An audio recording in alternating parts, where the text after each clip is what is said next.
All right, thank you all very much. First, we'd like to congratulate all the teams in the round on making it to the final round of the 2013 Yale IV.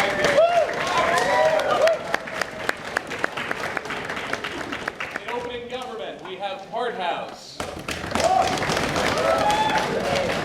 In opening opposition, we have Swarthmore. In closing government, we have Bates. And in closing opposition, we have Harthouse.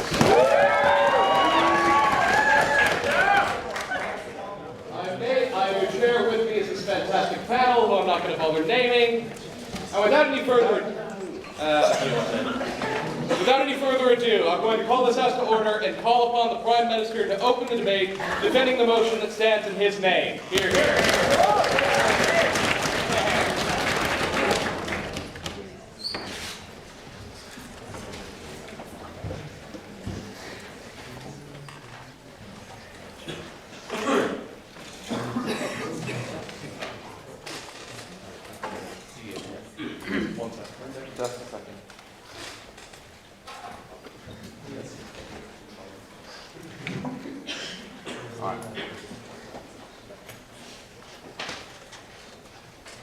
Mr. Speaker, what Aislin and I will tell you is that when you are someone who's been put in the kind of position with a security organization, and you see that your state is hiding a dark secret, a secret that violates other people's rights, a secret that weren't known would chill the rest of society, and that you've been put in this position, that your conscience has been bound, and that you either have to choose between breaking those rules of confidentiality, between breaking the requirements that you've been put in, and between telling the truth, between doing what your conscience says.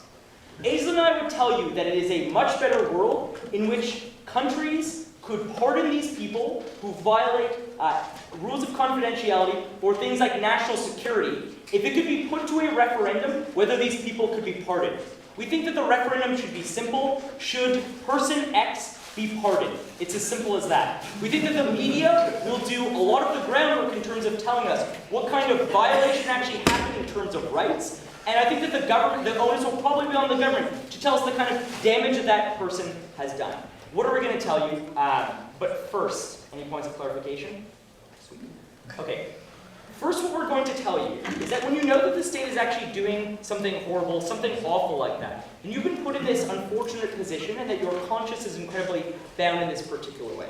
What we would also tell you is, I think that if there were a horrible rights violation that were occurring, that people did not know about because of these rules of confidentiality, because of the kinds of things that national security requires of us, we would say that it's probably a good thing that the community can be told. But I think that it's particularly problematic because we have to balance that against things like national security interests. But that's what actually makes laws regulating these sorts of things particularly difficult, right? Because these kinds of organizations operate in secret, but also because it's difficult to say in a law, well, if all of the benefits of telling society were fulfilled, as opposed to the harms of hurting the national security interest, then this person's crime is not actually a crime, and we let this kind of person go free. I think that's the difficulty in deciding this kind of whistleblower legislation. So what's actually the best model? I think the best model is when the voters are actually put in the position of that whistleblower. When the voters can actually weigh the kinds of harms that the state is committing on society, when they can actually weigh the gravity of the secret, and when they can actually weigh the rights violation going on. I think that that's actually the best kind of way that you can actually get these people caught who are actually doing the right thing. Because I don't think that we can actually catch them with other sorts of laws.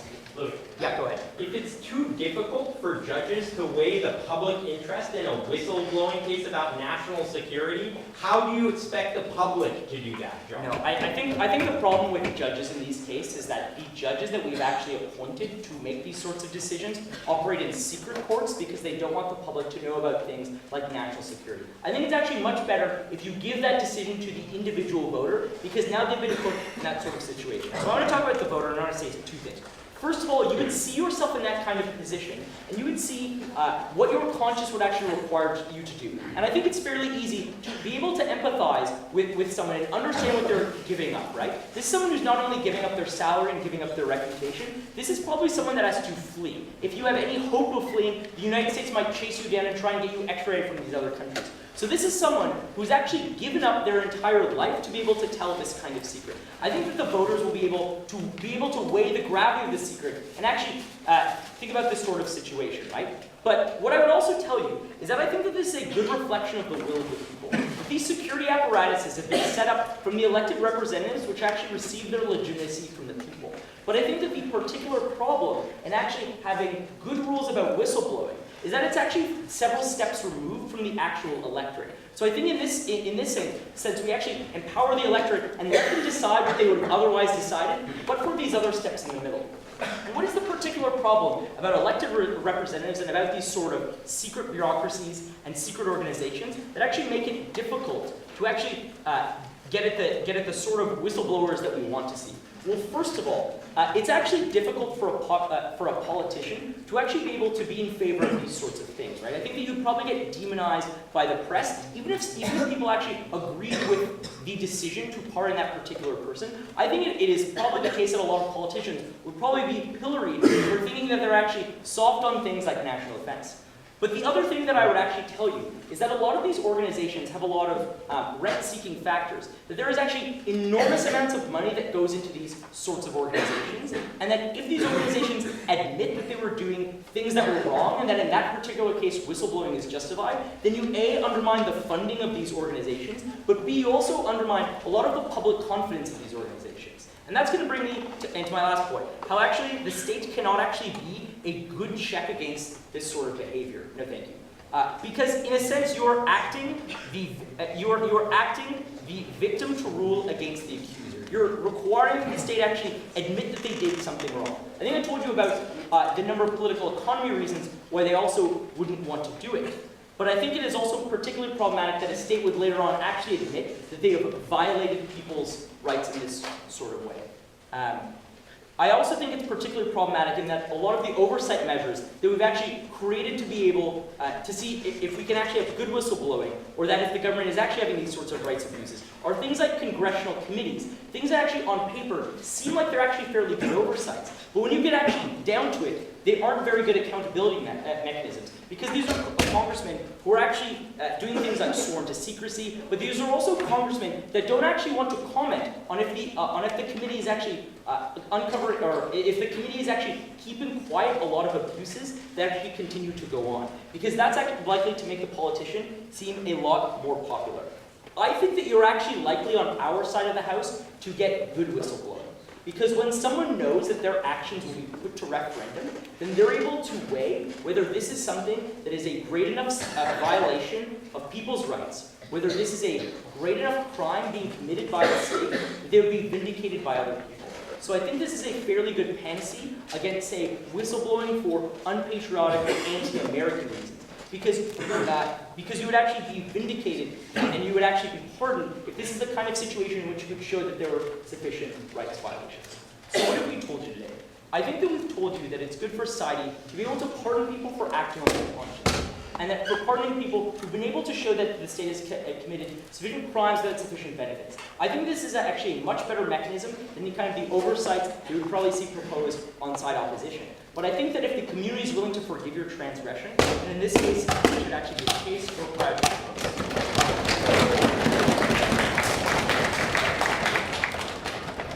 Thank the Prime Minister for his remarks, and now call upon the Leader of the Opposition to open the case for side opposition. Hear, hear.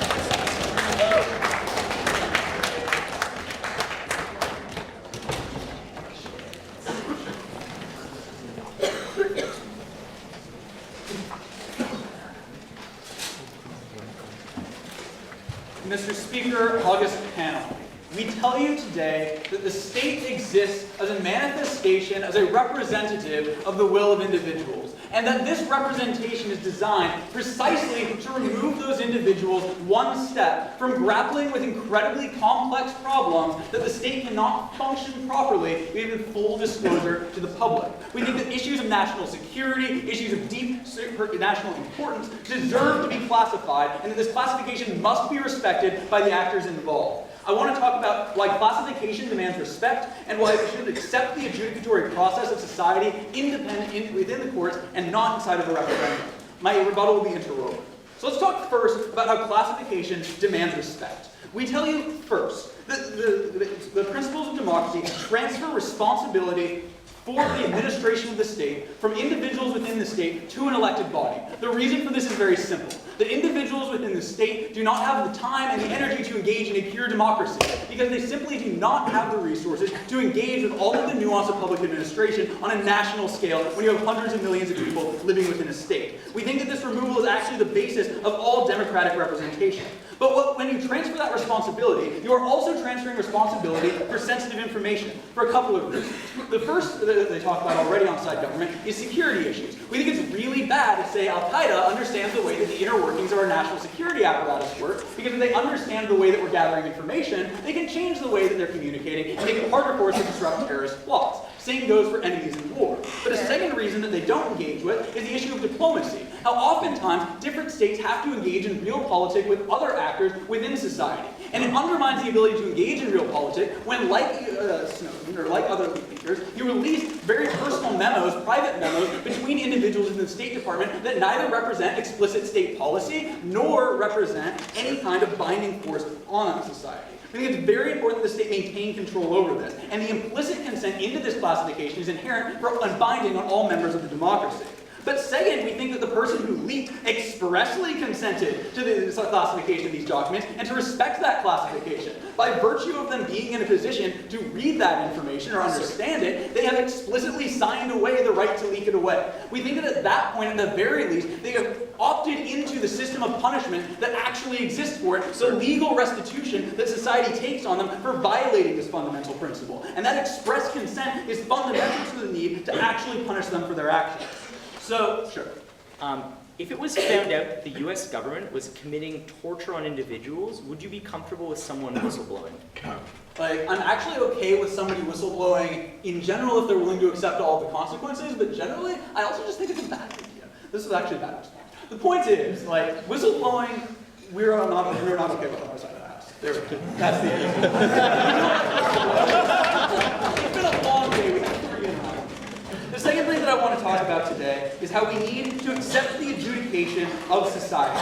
We think that the adjudicatory process that currently exists in society. We think that there are 3 major arguments on it. The first issue is an issue of consent and institutions. We think that statehood is fundamentally about participation in a mutually agreed system of public institutions. Public institutions that represent, interpret, and apply the will of individuals. The legitimacy and authority of those systems is entirely contingent on the binding force that they exert prior to consent. We think that ex post facto, after the fact changes to that regulatory system, fundamentally undermine that system of consent within a democracy because people don't actually know exactly what legal structure they're opting into in the first place. There is no clear standard on their side of the house for when deviations for the law are acceptable, except whenever you can garner the most votes for why it's not. We think that that lack of a clear standard makes it difficult to understand when someone is actually violating the law, or what the law precisely is. Therefore, nobody actually understands on their side of the house what system of classification is justified or accepted in society, undermining the fundamental issues of consent that I talked about before.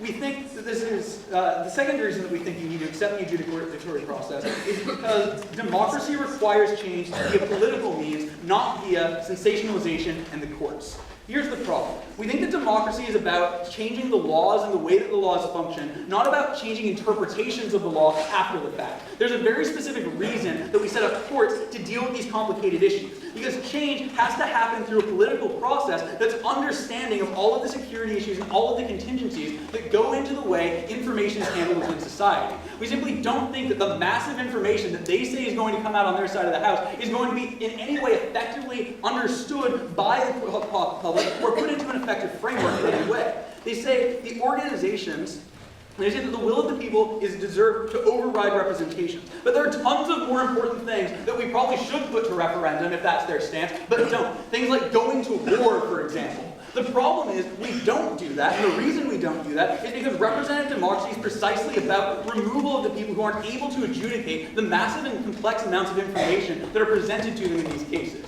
We think that specialized courts, with the judges who have a deep understanding of the way that the law works, are actually have a better framework for interpreting this information and dealing with it within that context. But second, when they say that the media will do the work, we tell you that the media will do all of the wrong sort of work in this case. And this is the third point, that media sensationalization is fundamentally going to harm the execution of justice in society. We tell you that it is procedurally invalid because it completely politicizes the event in a way that ensures no impartial jury who is not biased by the facts already can ever adjudicate the debate. We think that this is a fundamental right and a fundamental system that we use to adjudicate fairly in the cases of violations of the law. When the jury is always biased, when the jury is always subject to outside pressures, that's going to be a huge problem. But why is it an even bigger problem for them? They tell us these institutions have rent-seeking actors who want to preserve the institution. But if these individuals are rent-seeking, i.e. they're gaining some kind of economic advantage out of the institution existing or some kind of major political advantage out of it existing, then they're just going to corrupt or use the media to send lots of messages supportive of this institution and muddle the debate the same way the Koch brothers make it impossible to have a reasonable discussion about Democrats or Republicans in an election in the United States today.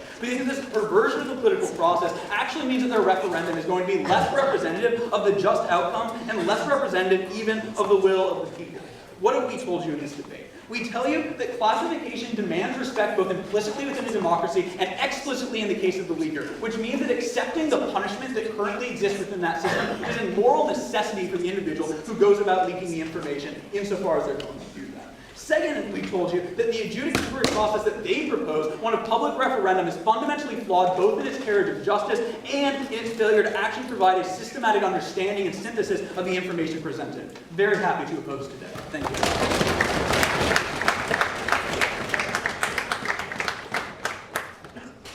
Thank the leader for his remarks, and now call upon the Deputy Prime Minister to close out the case for first proposition. Hear, hear.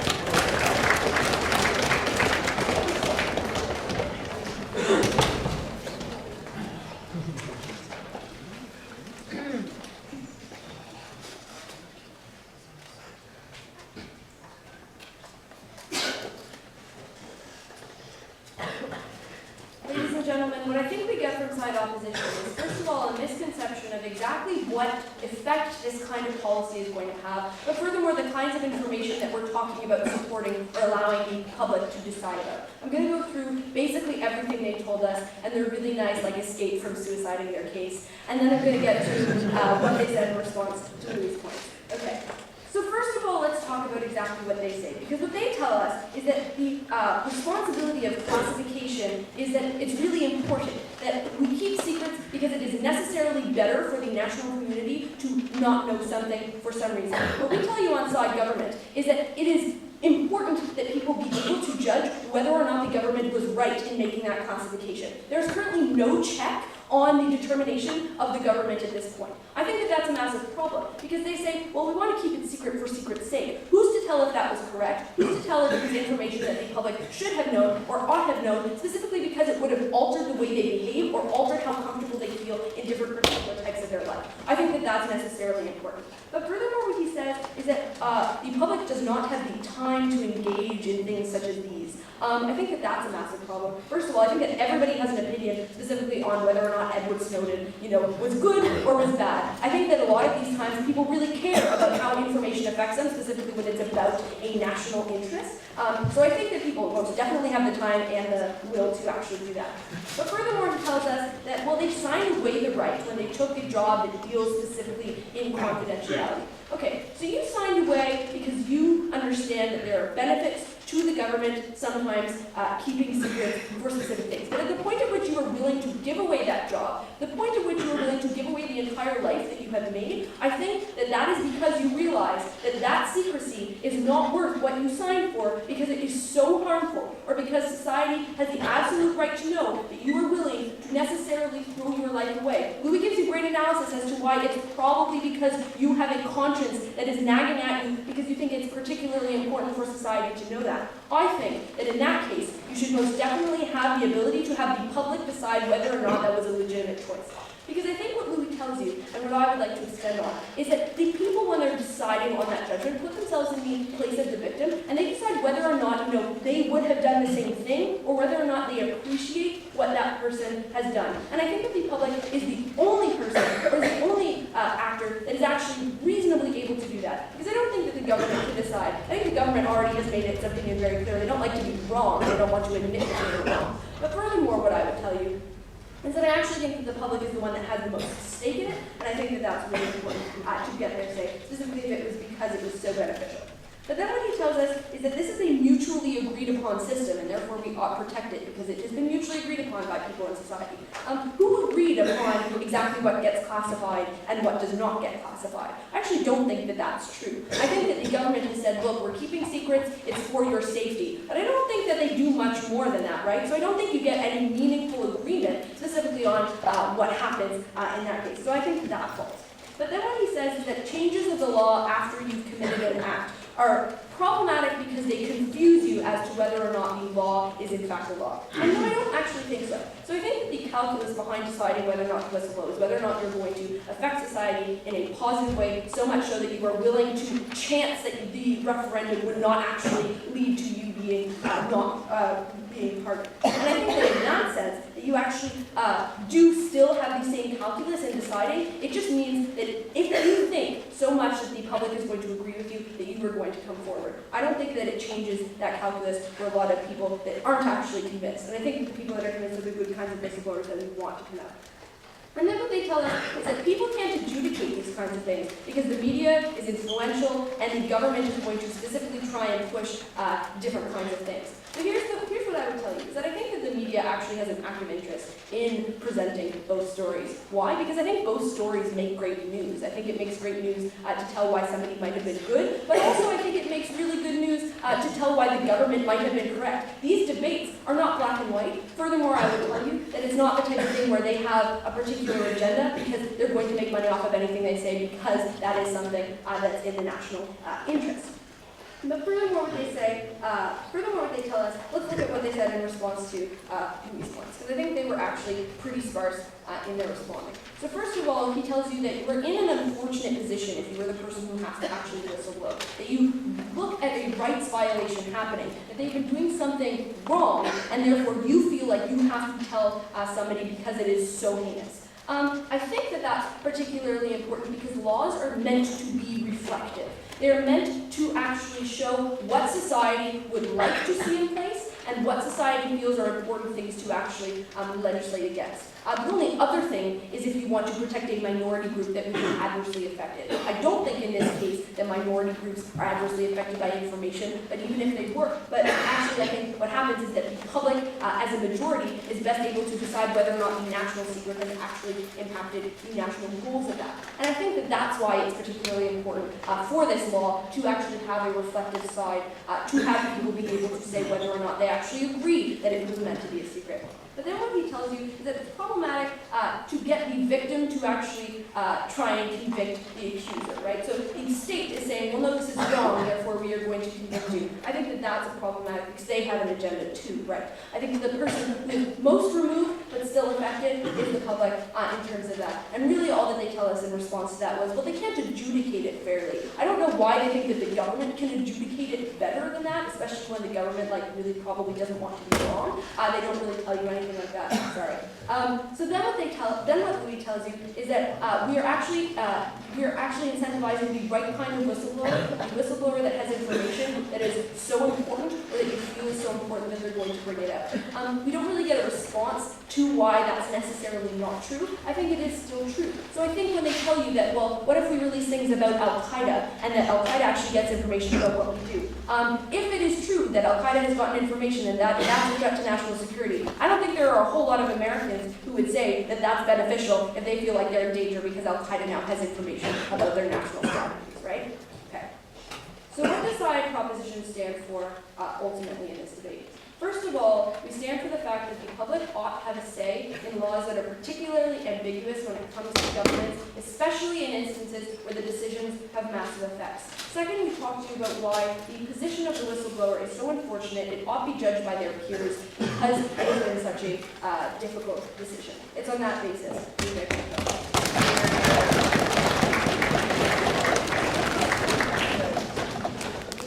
Deputy for remarks, and now calls on the Deputy Leader of the Opposition to close out the first half of the debate. Here.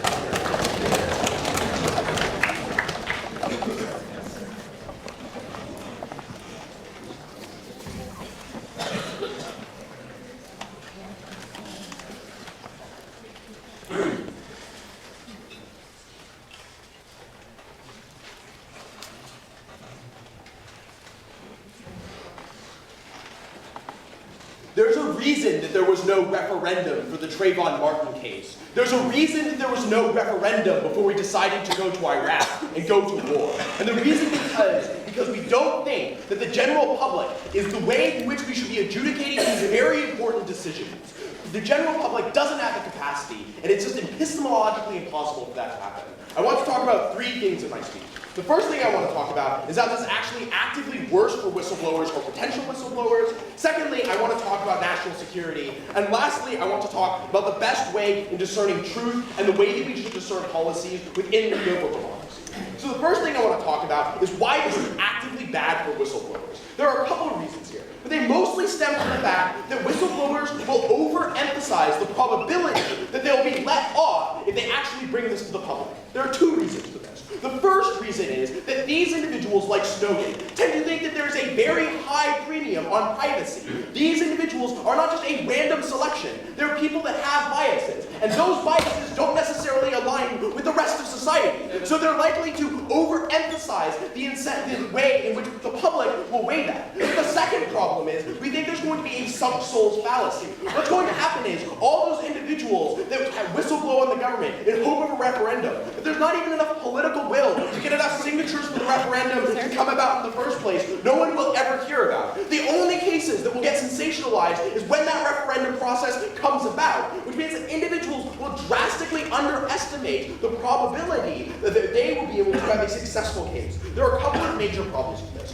One is, we think that there ought to exist a very high barrier to engaging in whistleblowing within society. We'll get to this more later. But in general, if people think that they're always going to be let off, we think that they're going to engage in activities and make activities public debate that shouldn't be. This poses a security risk, but doesn't actively engage in providing the privacy or rights of individuals. Opening government wants you to think that it's all about these cases where we're torturing individuals, where it's the chilling cases. But they have to actually identify for you why those cases would have been the ones to come out, rather than the rest of the cases that individuals perceive to be important. This is moreover important when you have things like low-level analysts that are working within security and have clearance to see some of these ideas. But they don't have clearance to see all of the information, which means they only have a very small sliver of what's happening. So maybe they're like, oh, this security program is bad, but other classified information tells them that you have to have lots of warrants, or there are lots of checks, which means they whistleblow on something that is very important to national security, and there's no way for them to know that it was actually something bad to whistleblow on.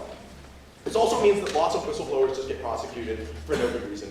Okay, when you whistleblow and you don't get a referendum, that just absolutely wrecks your life. You'll be put in jail for the rest of your life. You'll be completely removed from society because the state will see that as an attack on society. And we think that if the government sets up a system that traps individuals into this, that is bad. The second thing I want to talk about is safety. And I want to talk about an important case study out of the phone banks that we got out of the Snowden case. So what happened was that they had a large bank of phone records that traced the international phone calls. But what they realized was that there was an individual that was making lots of phone calls to other individuals that were making phone calls to Pakistan. And because of mathematical algorithms, they were able to identify that and get a warrant to be able to search that. After they were able to then get wiretaps on that information, they were able to find out that there was going to be a bomb in the subways of New York. And security experts tend to think that if Snowden had leaked it before, that terrorist organizations would have known that they need to be swapping phones more often. I know that TV shows all tell us that we need to swap our phones if we want to hide from the government. But when people don't actually know that there's comprehensive programs, because they think that like a place like the United States respects security, privacy, or other things like that, means that they're harder to catch and makes terrorism attacks more likely. is why this is the best for truth seeking. So there are a couple of things here. The first thing is, I just don't think that the general population is ever going to be able to synthesize all of this information. And the only response that we got out of the government was like, people tend to care about their privacy, or tend to care about national security. So, one, I don't think that they care that much. They're interested in the 30-second soundbite. But let's say that they are massively involved, or they care a lot. We would just tell you that it's impossible for them to synthesize all of this information. Why is that the case? One, there's vital information that's also classified. So in terms of making a decision about whether or not a policy is just or acceptable, or whether or not the government should be engaging in it, you have to know all the other classified policies that are linked to it. This puts governments, I'll take you in a second, in a huge double bind, because they could just declassify everything else so this person isn't put into jail, put let off, or they have to accept that they're going to have all of these security leaks for no good reason. Sure. Military experts have gone on public record saying the almost 30-year sentence given to Chelsea Manning was disproportionate for the crime she actually committed. Do you think the government would recklessly abuse their ability to punish and make an example when the public holds them accountable for those abuses? It's more likely that they'll over-prosecute those individuals when the referendum gets rejected and all of society says that they're guilty. We think they're more likely to be over-punished in those cases, and those cases are the low-level analysts that are making mistakes because they don't have access to highly classified information. We think for all of those. So, one, there's all this classified information that they don't have access to. But two, I think the media sensationalization is a much larger problem than the DPM wants to make it out to be. It's not like the media, so yes, the media, as the DPM tells us, has an incentive to provide both sides of the story, but not a comprehensive both sides of the story. It's going to be polarized, because polarizing news is the most interesting thing. They'll provide 30-second sound bites that are absolutely a complete polar opposite. There's no way to get good truth or good policy out of those 30-second sound bites. But we would also tell you that the same sort of rent-seeking that they're concerned about that affects politicians will also affect the media, but in a larger sense. We think it's much harder to influence politicians than it is just to have these sorts of 30-second sound bites that many uneducated Americans aren't going to be able to deal with. But lastly, we think that it's going to undermine our chance to actually create meaningful change. The real problem with classification, the real problem with privacy, is the ambiguity of laws. Because laws are created ambiguously, it makes it impossible then to really adjudicate what is just and what is not just, or what's legal and what's not legal. We think that we ought to emphasize all of our political energy into changing those sorts of things. I know everyone makes political will arguments, but I think the thing here is that sensationalization around things like Snowden don't last forever. They're very short periods of time. We have large amounts of emphasis on politicians to change things. Lastly, we would tell you that there are better ways to change these systems. For example, having a public advocator, if you think that things like privacy courts or like the FISA courts are insufficient, those things, we tell you, are the proper way within a democracy to change policy, and not the national referendum, where individuals will never be able to engage with all the information they need to make a progress.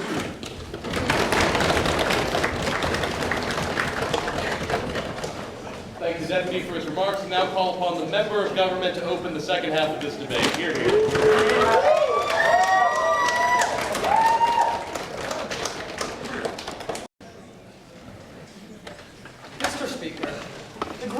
Impact of this policy is not what happens when it is actually employed.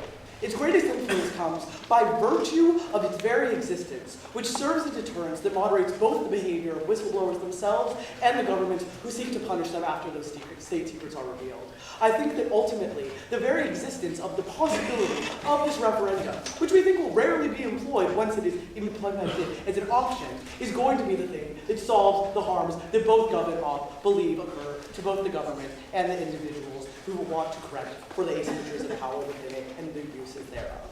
I'm going to give you analysis about how this changes the incentive structure of whistleblowers, then I'm going to very clearly explain to you for how the government changes their pursuit and treatment of whistleblowers, their punishment of whistleblowers, and their day-to-day operations, transparency, and policy methods. I will then do any refutation that isn't dealt with within that at the very end. So I think that, first of all, we understand that this changes the incentives for whistleblowers because they understand that everything that they end up revealing is going to be subject to the court of public opinion. What this ultimately means is that they understand that anything they release must be something that's going to be publicly valuable. And we think that the court of public opinion, usefully, actually tends to align with rather reasonable behavior. Because the sort of things that we're asking as a collective right now, like, well, are these whistleblowers responsible, are the same sorts of things that the public is going to question and whistleblowers are going to consider when they're saying, the way I'm going to commute my sentence is for the people to be on my side. So what are the sorts of questions that they're going to have to answer? We think that it's things like, did they take all other possible recourse prior to releasing state secrets? Was this the only possible method by which they could have redressed this grievance? It's questions like, were they reckless in the release of information? Did they release unnecessarily classified documents that are going to put us in reckless danger? Was this not a fair balance of the sort of information we need to have as a public versus this security that we compromise as a result? I think these are all questions that are relevant to how whistleblowers ought to adjudicate these claims. But what we tell you is that the current incentive structure for whistleblowers is literally to release as much information as possible the second they can. Why is this true?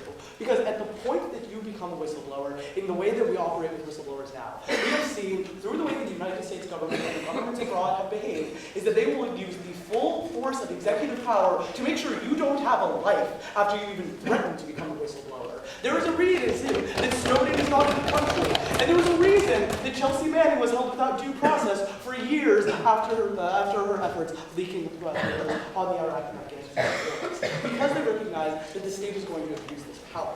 So what this means now is that they don't have this incentive to just dump all the information before they're silenced, and rather they can have selective and intelligent release of information because they're not thinking that the men in the black suits are going to come and take them away the next day and silence them before they can get that information out. I think that's hugely important because it means they get more intelligent reporting of this information.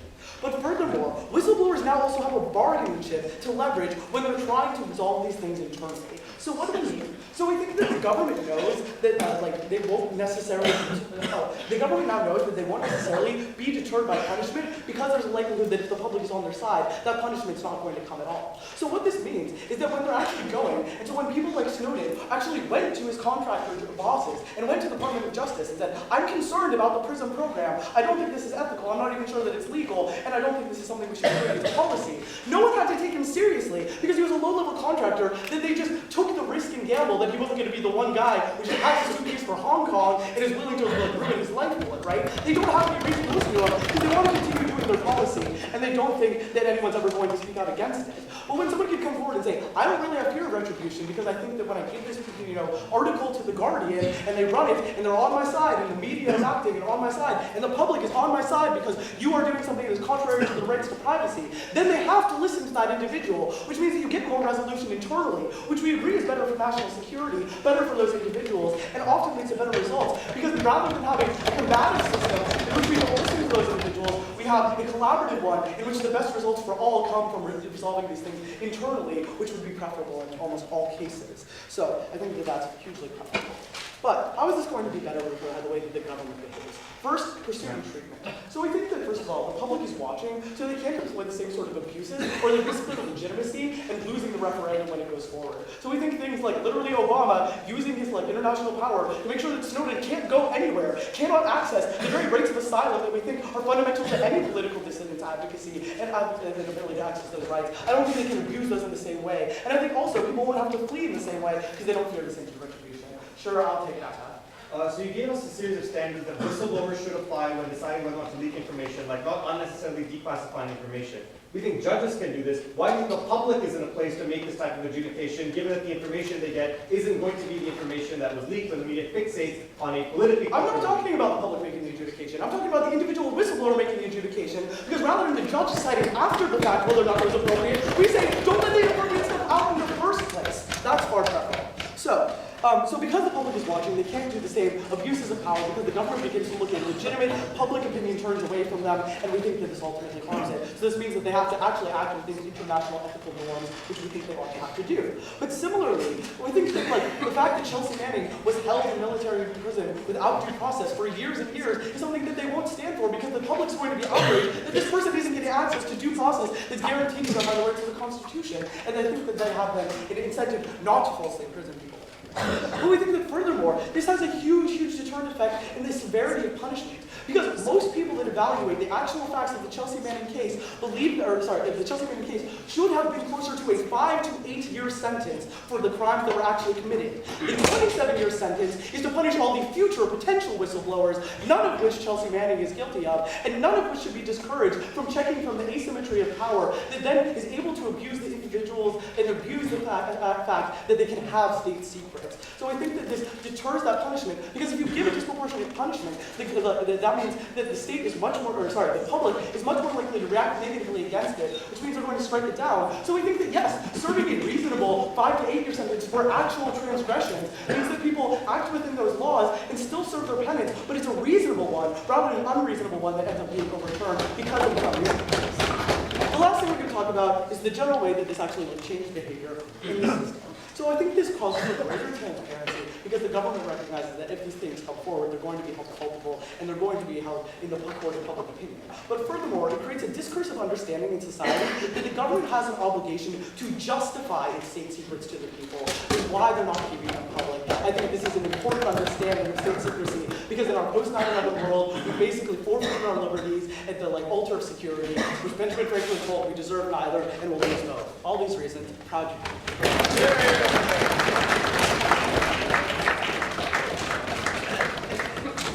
I thank the member for her remarks. Now call on the member of opposition to engage for second opposition. Here.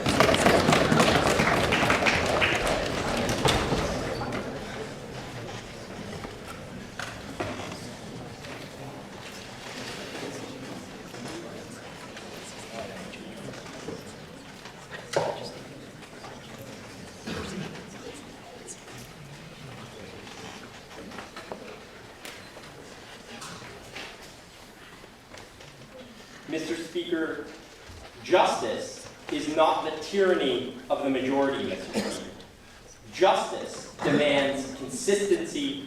Justice demands the pursuit of the truth, not political expediency. Justice demands a system that works to ensure the values which underlie it, Mr. Speaker. We think that a trial in the court of public opinion is not the appropriate means for achieving justice, Mr. Speaker. And furthermore, Mr. Speaker, we think that that trial creates bad incentives that are harmful to society and make whistleblowers more likely to act irresponsibly.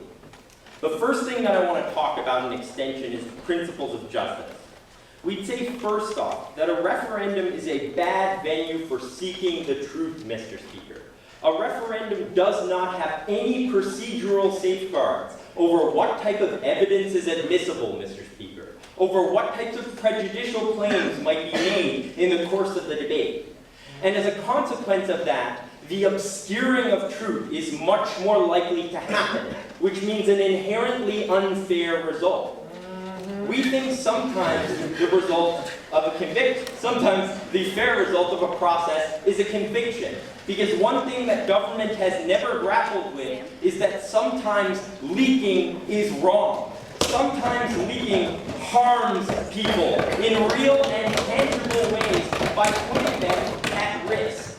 When an individual, as I'll talk about later, behaves in a negligent fashion, they threaten to expose innocent people who are working to defend the national security of the nation and thereby, Mr. Speaker, put them in harm's way. That is unjustifiable.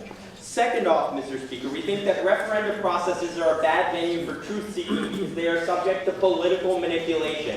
In today's America, does anyone really believe that a debate about Edward Snowden and Chelsea Manning would actually be about the merits of their case? My suspicion is that political interests might try and argue in favor of their position merely to embarrass Barack Obama, Mr. Speaker. I think there are all kinds of avenues for individuals to hijack the process of a referendum for partisan political gains. It is precisely these sorts of things which are intended to be avoided by a process of procedural justice. No, thank you. Secondly, Mr. Speaker, under the idea of the principles of justice, we believe that referendum processes will not produce consistent results.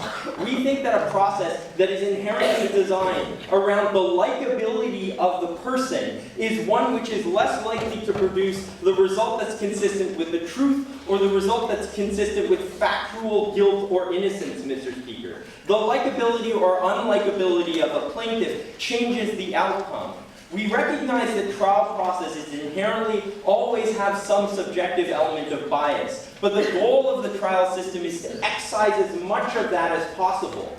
Precisely the opposite happens in the political process, where the personal is bound up with sense of justice and right, Mr. Speaker. So if someone who is sympathetic nonetheless harms other people and gets off with it, an injustice will have been done. Go ahead. Currently, there is no mechanism by which a judge can pardon based on the merits of releasing the information. Either the judge convicts that they did whistleblow or that they didn't. You don't get to pardon them. We don't have to stand in favor of a system that has no judicial, no legislation granting judicial authority to allow whistleblowing in the public interest, Mr. Speaker. We think that's an entirely different debate than one that happens in the court of public opinion. Whistleblowing legislation can exist in the context of national security. We think that the idea of putting those claims through a trial process means that there'll be a consistent application of which people get off on public interest standing.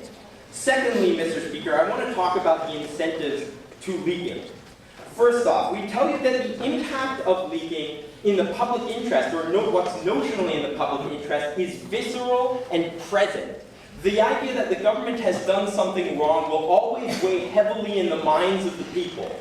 But when the individual releases a great amount of information, some of which is in the public interest, and some of which is likely harmful, then the visceral impact will be the one that is determinative in the outcome of the referendum. So when individuals do not exercise editorial restraint, as was the case in Chelsea Manning's case, the harm is prospective. It's one that's likely to occur down the road, but the individual citizen making the vote can't see that. Whereas a trial judge is tasked with determining in a whistleblowing case whether or not someone released information that is likely down the road to cause harm. We think that that tweaks the incentive, Mr. Speaker. Furthermore, we would say that harm will be obscured by the viscerality of this public interest information. Lastly, we'd say that whistleblowers have huge power, Mr. Speaker, and with that comes a huge responsibility. Whistleblowers will face less deterrence under this plan and will be more likely to release information not in the public interest, but what will be politically popular, Mr. Speaker. Less likely to consider the harms and more likely to consider what will get them off in the end for the purposes of self-aggrandizement or the creation of a myth around themselves, all of which are not principles on which we can base a just system. We hear by way from the other side, first off, from the opening government, that the public is the best adjudicator of what's right and wrong. We'd say on the contrary, Mr. Speaker, that the question is not, what would I have done? Because a vigilante under that standard who kills a child rapist should be let off by the public because they agree with what they would have done. Justice demands that you be punished for the wrongs that you do to other people, irrespective of what other people think about them. We hear from the closing proposition, Mr. Speaker, that this will change whistleblowing incentives. They tell you that the public will take into account considerations like, did they take all other reasonable means, or were they reckless? Precisely the opposite is likely to happen, Mr. Speaker. The court is the best venue to determine standards of procedural reasonableness or recklessness. These are all things that judges are familiar with dealing with. But on their side of the house, they would have political considerations and personality determine what the incentives will be. We would say that procedure and fairness, consistency and truth-seeking are the values that must be upheld in a justice system. And simply because a plaintiff is popular doesn't mean that they should get off with what they do. Thank you.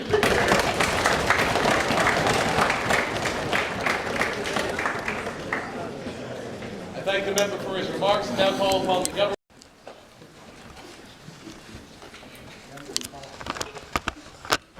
Thank you, Mr. Speaker.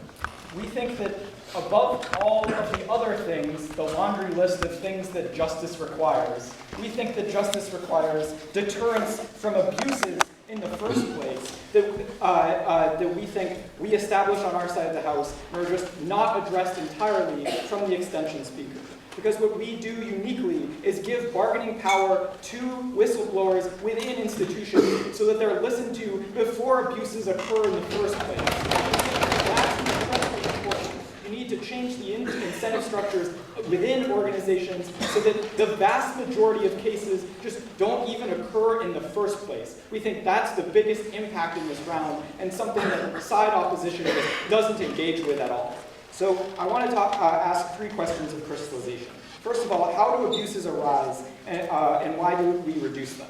Because Taylor tells you that the most common cases, in fact, recognize the vast majority of the types of cases we're talking about will be counterfactuals. They're not the phone swapping of terrorist individuals in that one case that David can point to, but rather it's the numerous impulsive searches and seizures that occur in battlefields wherever the U.S. is engaged in war, or the deliberately constructed, or on the other hand, deliberately constructed expansions of the surveillance state that we see in the state engaging with currently with the NSA program. And we say in the status quo, these sorts of abuses come from the absence of an external check on this sort of expanding bureaucracy. That the state has their fundamental interest in upholding political stability, being able to project an image of always protecting security above all else. And we say that it's therefore contradictory to have that same state exercise a check on its own power.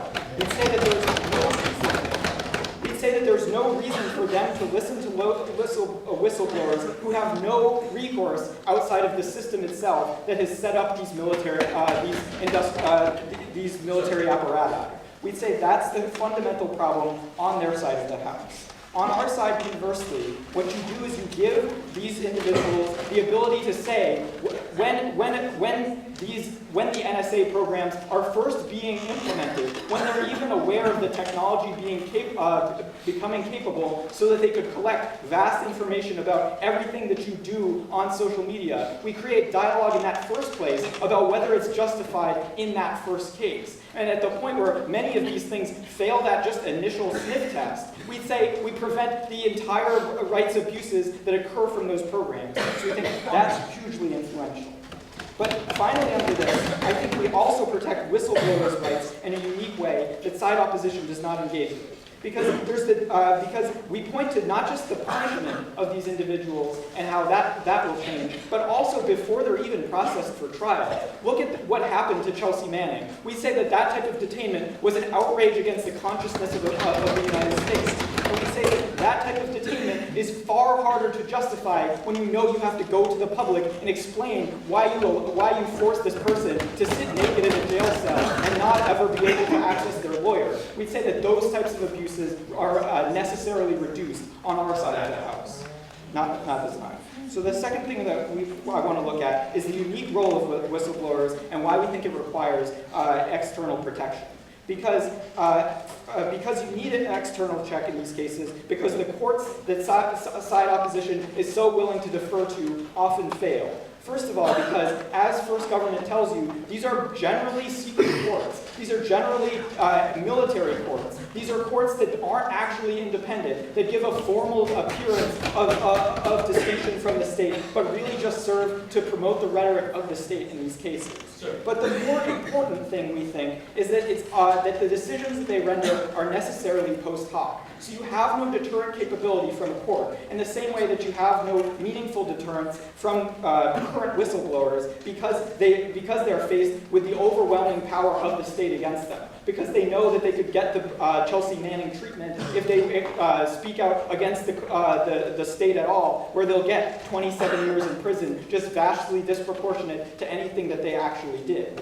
And we'd say, finally under this, that necessarily there is no public, in many cases, courts fail in particular, because there's no public backlash. Because what we do necessarily, at the very least, is create dialogue about whether these norms should be changed, whether we should require more transparency from the NSA or other organizations. Whereas on their side of the house, they relegate this to just like the internal workings of a military tribunal, where you just have like incredibly complex technical arguments that don't get out to people. And sure, they can try to talk about polarization, and David can say like, well, the average voter is uneducated and can't make these types of decisions. We still think it's preferable to have those individuals have access to this information rather than just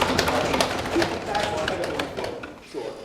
How would a whistleblower be able to predict all the media and security contingencies that would be necessary to make a well-informed decision about what information to leak, particularly if that information is classified beyond their level? We don't have to show you that they will make the perfect decision in every case. What we have to show you is that it is a unique tool that forces the state to be more accountable, that it forces the state to make better decisions so that they have some fear in them against public outcry against their policies. It doesn't have to be efficacious in every case, because we think the public can decide when an individual has just gone way past their competency and made these types of decisions in illegitimate ways. The third thing that I want to talk about then is how we change the bias against whistleblowers that precludes dissent on national security. Because opening government tells you that they like good whistleblowing, but they don't explain necessarily what that looks like. We'd say that what we want is whistleblowers that are accountable to the public, that don't just recklessly disclose any information that they have, which is the system that they set up on their side of the house, because you never know if you'll ever get another chance, if your person will ever be secure again, so you should disclose more information. We'd say that instead, we want to encourage people to access information outside of legal venues. And we don't think it's sufficient to say that the only dialogue we're going to have is just terrible debates, like Jim Lehrer trying to moderate the 2012 debate or anything like that. We say that in fact, you have on our side of the house, you have an increasing chorus of whistleblowers who are no longer intimidated from speaking out. And as you get more of a chorus of these individuals, you can hear better articulations of good justifications versus bad ones. For all of these reasons, we're very proud of you.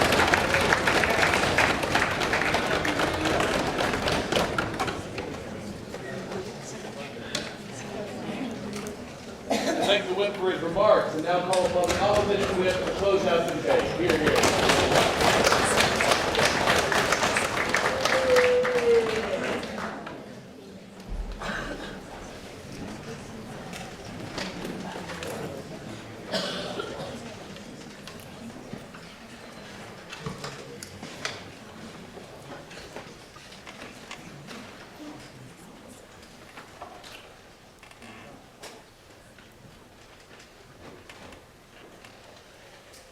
Thank you, Mr. Speaker. I want to talk about two things. I want to firstly talk about the effect this bill has on whistleblowers and the incentives it creates. I then want to talk about what the best venue for the adjudication of these types of trials are, a more principled debate that also occurred in this round.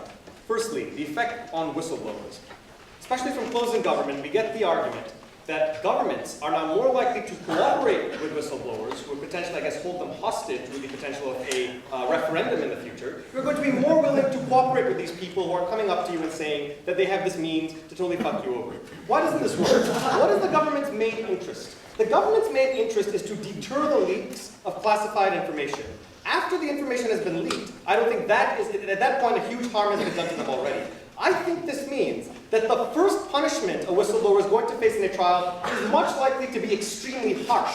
I think you're much more likely to put before whistleblowers, or for the government now, a huge decision about a much more lengthy jail sentence or a much more difficult time at the hands of the government to weigh against the possibility of acquittal via referendum. I think that means that the first punishment and the treatment these people get at the hands of the government is going to be much harsher to compensate for the reduced deterrent effect that comes with acquittal. So I think those objectives aren't actually met. I think that's problematic.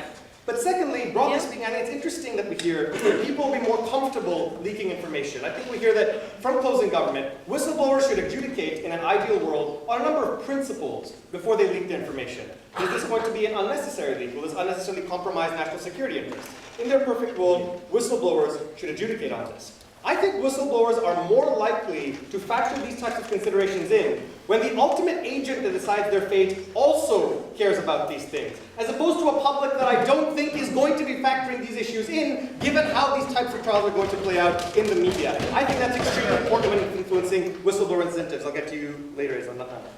I think then that they're far more likely to put these in, but I also think you're less likely to be selective. Imagine that you're someone in here. Why would you make selective leaks if your fate depended on the public's opinion of you? I think you'd literally be like, you just throw stuff at the wall. You need one thing to stick. You need one major leak you've had that the media can climb onto and show was a justified leak of information for the public to forget about the other harms you've done. I think that means you're less likely to be restrained because you don't want to put all your eggs in one basket and risk your fate on the public warming up to this one leak you had. I think that means you're less likely to see restraining leaks.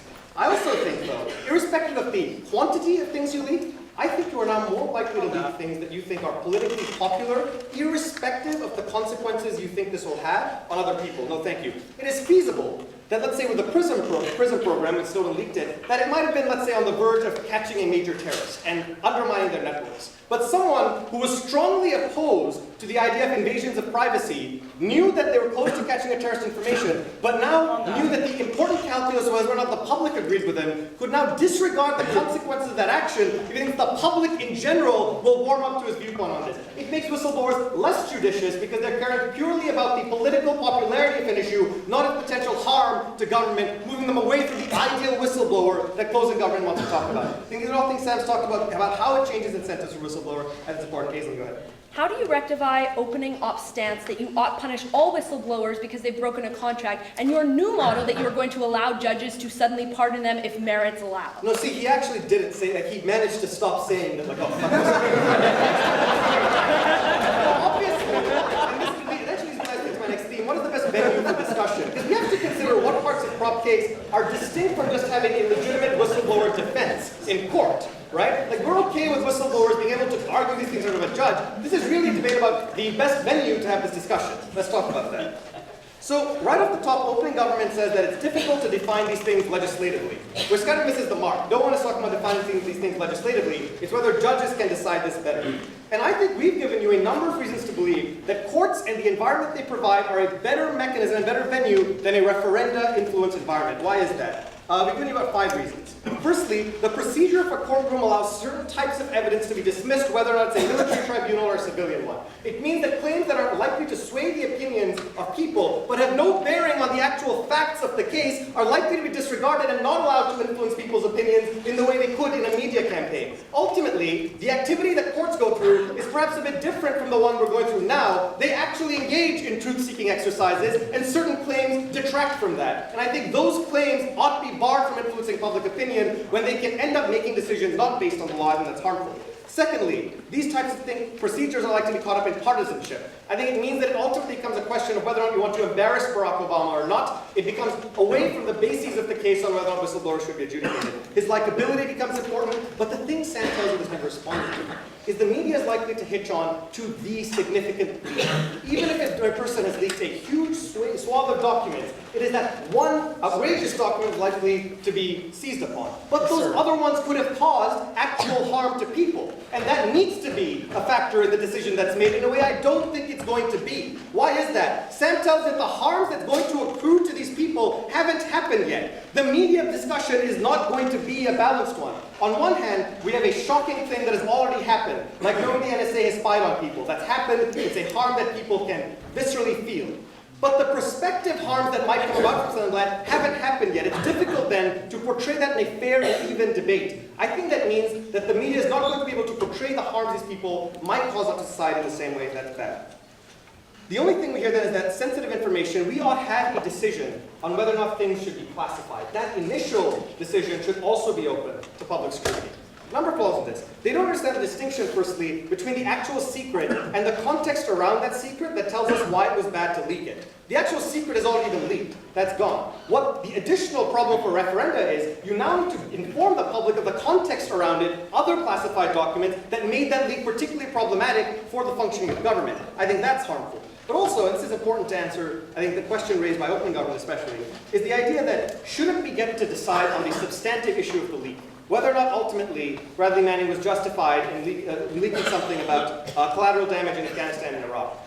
The problem we have on closing opposition is quite fundamental.